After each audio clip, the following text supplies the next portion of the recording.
Hello guys, welcome to another short video on SharePoint. In the last video we have seen how to sort and filter the data in a list. In this video I am going to show you how we can control page navigation count, and we will see how we can show count of total number of items in a list.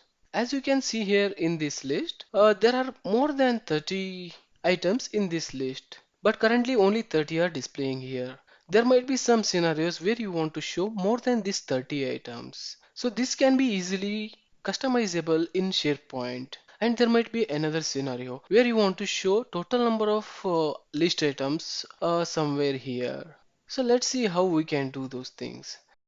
First thing is this navigation count. So this is nothing but it indicates how many list items are being displayed in this current page. So currently there are 30 items being displayed at a time. So if you want to navigate to other items, you can click on this one. You'll see other remaining count here. So if I want to customize this one, so you can go and modify this view, scroll down.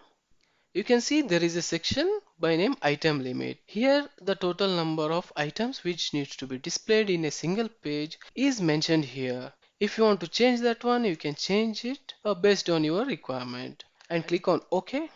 And if you scroll now, you can see all items are being displayed here.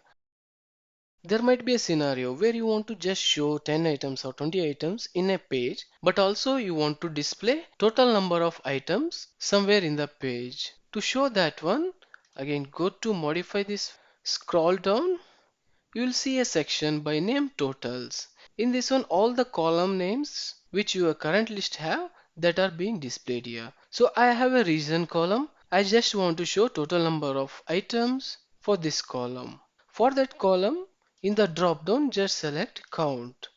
So once you have selected that count, click on OK. Now you can see there is a count which is being displayed at the top. So these two features are regularly used in our SharePoint list.